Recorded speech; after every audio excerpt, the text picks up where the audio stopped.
Today we're in Singapore. In this video, we're going to show you the best things to see and do for a 48-hour stopover. We are Kylie, Casper and Ella, an Aussie-Danish family who loves travelling the world and exploring new countries. If you would like to follow us on our journey, make sure to subscribe to our channel and follow us on Instagram so you don't miss out on any of our adventures. The first stop of the day is the famous Merlion, which is located right next to our hotel. The Merlion is the symbol of Singapore. It has a fish-like tail and a lion's head. And that stems from the fact that Singapore used to be a fishing village, and the name Singapore actually means Lion City. One of the things I really like about Singapore is that it's such a green city. There's just trees, flowers everywhere, so it makes it really, really pretty to walk around. One thing I noticed are the bougainvillea, so I'm just going to do a quick shout out to my dad, who used to hate the bougainvillea climbing and crawling over all the house back home in Australia. So quick shout out to Dad, chop, chop, chop. So we were just talking about the movie Crazy Rich Asians. Well, Casper wants to go up to the Marina Bay Sands to have a drink, and I just feel like we're not really appropriately dressed. We're in joggers and we just have shorts and a t-shirt on. We're like full of sweat and so forth. So I just don't think it's appropriate to go up there, you know, because I just think about Crazy Rich Asians and we're so not. We'll be the Western version, except for rich, so I guess that'll make us crazy Westerners. We're definitely a little bit crazy. Definitely white, kind of pasty white, crazy, pasty white Westerners. I think he'll do. It doesn't really sound like the name of a movie, does it? No.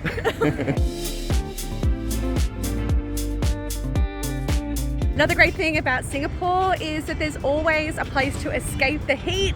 You can go into one of their many shopping malls. So we're just about to head into the shops at Marina Sands at the moment, basically to cool down.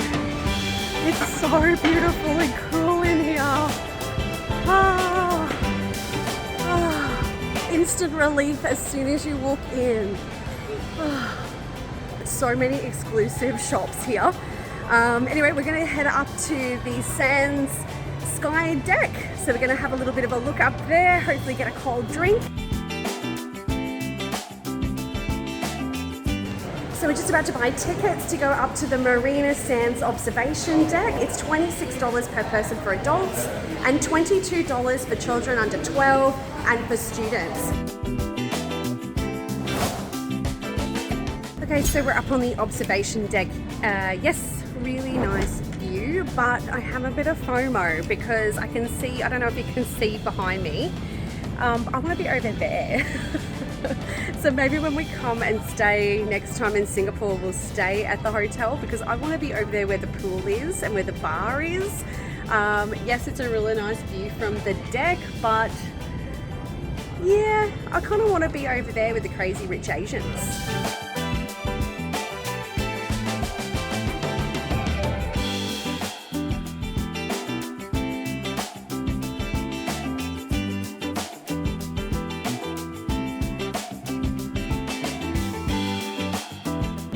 So is the observation deck actually worth the $26 price tag? Well, it's a bit of money, but I must say this view is pretty amazing, so I think it's worth it. I would definitely pay that amount of money to come up and experience this view up here. But I still want to be over there. Casper, turn around. Come on, come over here. Come over here. But I still want to be over there. We visited the ArtScience Museum, which is part of the Marina Bay Sands complex. We went to the Future World exhibit, which had many interactive installations, which included light streams on the walls and floors that reacted to your touch.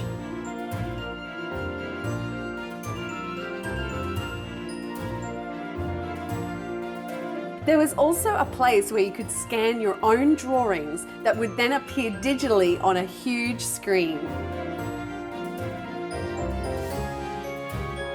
Our favourite was the Crystal Universe, which had 178,000 coloured LED lights creating an outer space type light show.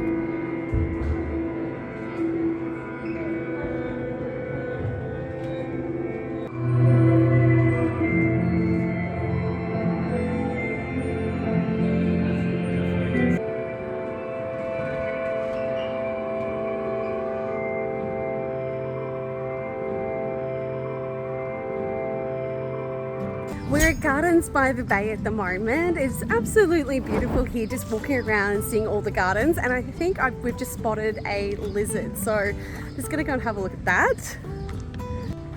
All right, so that was pretty cool seeing that lizard. It was huge. Okay, so we are now heading to these different domes that have these exhibitions inside of them. So there's one called the Flower Dome. There's the Cloud Forest. And the Floral Fantasy. So we're gonna go and check this out. Now I just looked this up because I couldn't remember the names, and obviously I still couldn't quite remember them, but I was looking it up and we don't actually have any international roaming while we're here or any data, but the Gardens by the Bay and the Marina Sands Shopping Centre, they all have Wi-Fi. There's public Wi-Fi everywhere, which is fantastic if you want to look up things like that. All right, so let's go and have a look. I can't wait. I'm really excited to go and see it.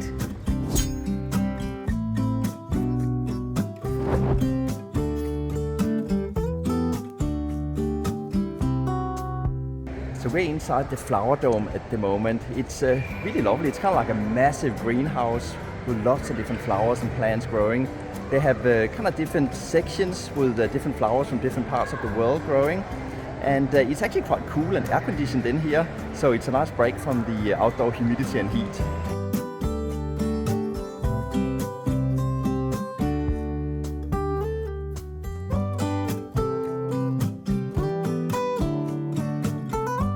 So we're having a massive shower outside, so coming into the Flower Dome or the Cloud Forest Dome is actually a pretty good hiding spot so you don't get too wet while it's raining.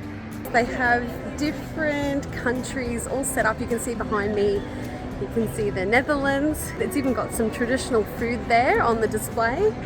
But it's really well put together actually.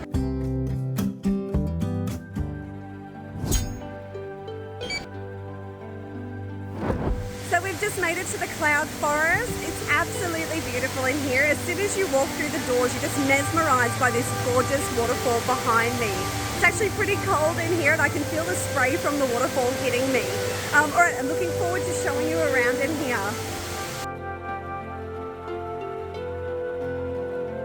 I'm really enjoying the Cloud Forest. I think it's my preferred exhibition. I don't know, there's something really kind of magical and mystical about this exhibition. There was obviously the waterfall and there's lots of nice plants and water features to look at.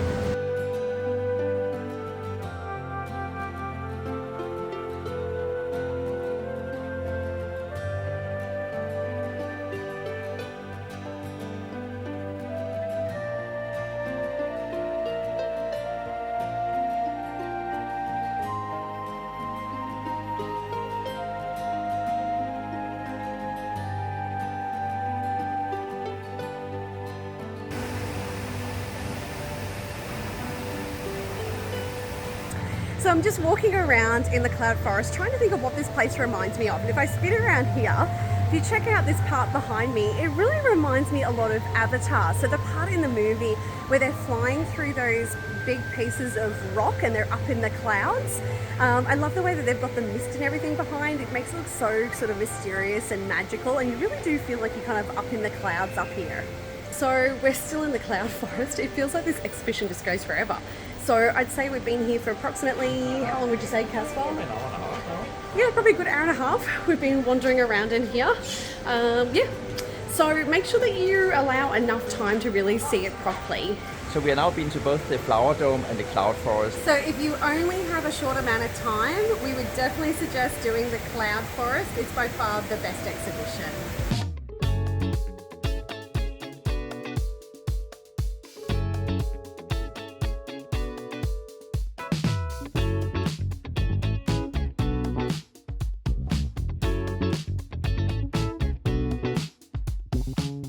So we have just got up the top of the OCBC Skyway, where you can see all the Supertrees at the Gardens by the Bay. It's a really, really nice view here. In the background you can see the tallest of the Supertrees, which you can also buy tickets to get up to, but we're just going to be doing the skywalk here. It's 22 meters above the garden, which is actually the height of the canopy of a rainforest. From the skywalk there's also a really lovely view of the Singapore skyline. and you can see the Marina Sands. You can also, if you pan a bit around, you can see the Singapore flyer. Definitely worth it for the beautiful views and the beautiful photos you can take up here. So it's pretty crazy. This bridge is suspended by, well, these metal cables. I can't believe how sturdy it is. Like, it shakes just a little bit as you're walking, like a little slight vibration, but overall it's pretty solid. So it's very impressive that they can get it to be so stable. So I can definitely conclude that the Skywalk seems to be the busiest compared to the main Supertree. So I think that that probably means that it's the best attraction. Definitely worth the ticket. So we're just walking along the Esplanade at the moment. The sun has just set and some amazing colors and some beautiful views. So you can see the Marina Bay Sands in the background, and if I spin around, you can see all the skyscrapers. Definitely worth a walk, and it looks especially magical here at sunset.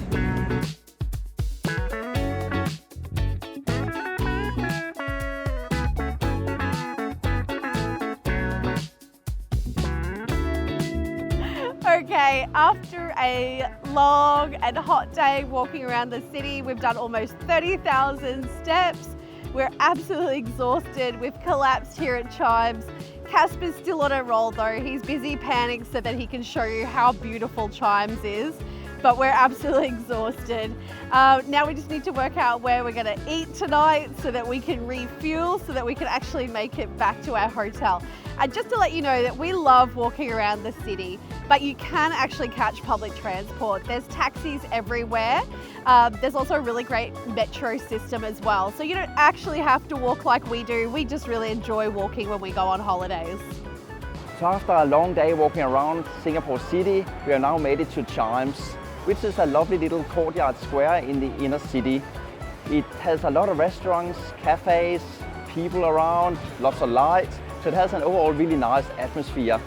If I pan around here, you can also see a church in the background with all the different restaurants and cafes all surrounding that church.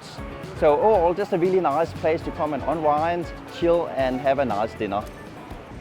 So we have been staying at the Fullerton Hotel while we've been in Singapore, and we have really enjoyed the hotel. It's a great location for exploring the city. It's only a few hundred meters down to the Merlion, and in the opposite direction it's only a few hundred meters down to boat Quay. It's also a really good location if you want to catch the MRT metro system here in Singapore. It's 200 meters or so down to the Raffles Place station, so we can highly recommend this hotel.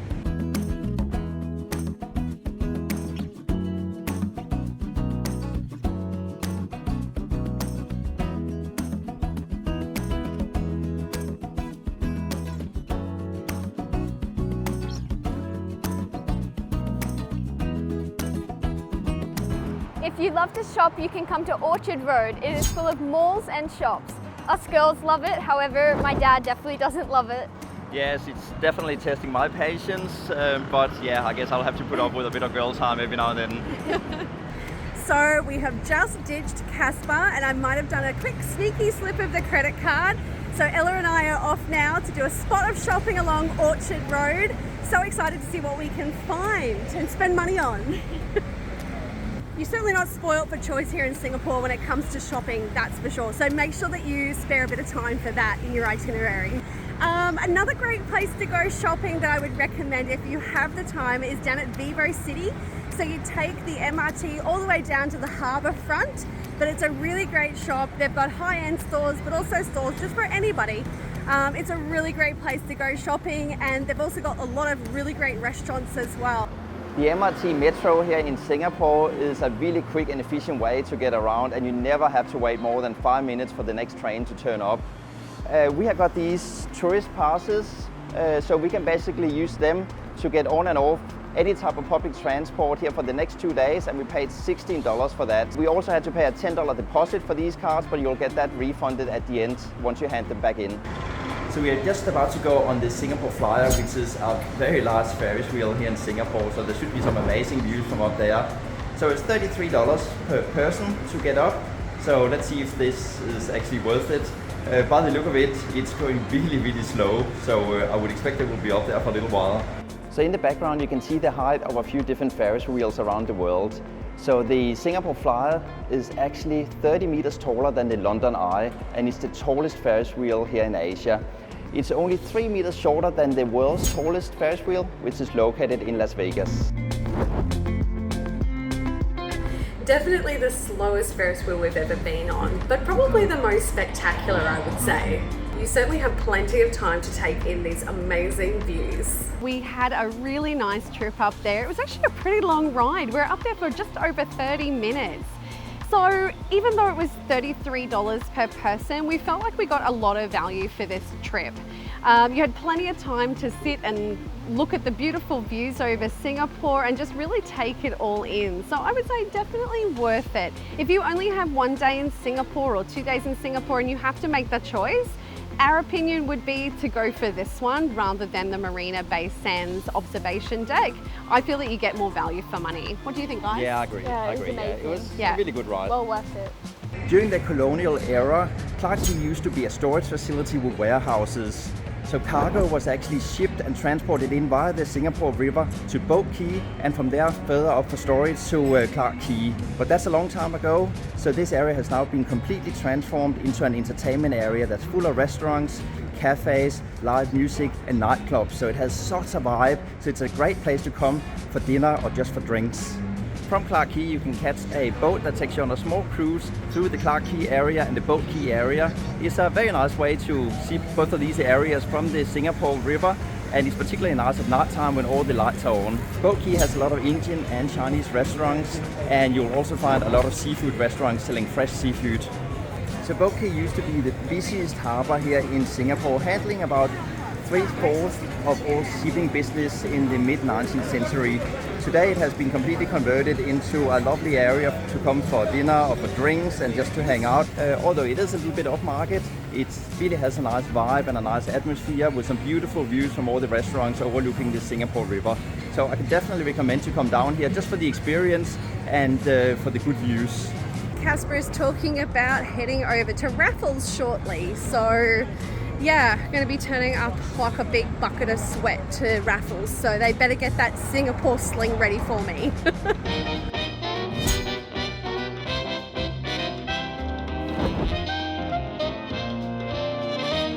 The historic Long Bar at the iconic Raffles Hotel is the birthplace of the Singapore Sling, which a Raffles bartender first created in 1915.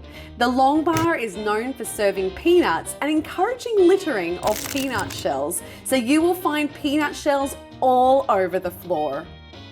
The colonial style of the bar creates a great ambience. We really enjoyed our experience there.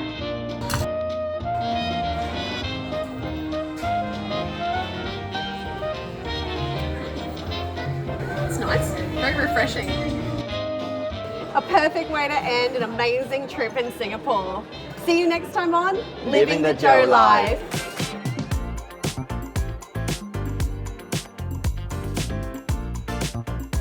We're at the Jewel Shopping Centre at Changi Airport, which is connected to all 3 terminals. It's really a sight to see. The waterfall behind me, which is known as the Rain Vortex, is actually 40 metres high and covers over 7 stories.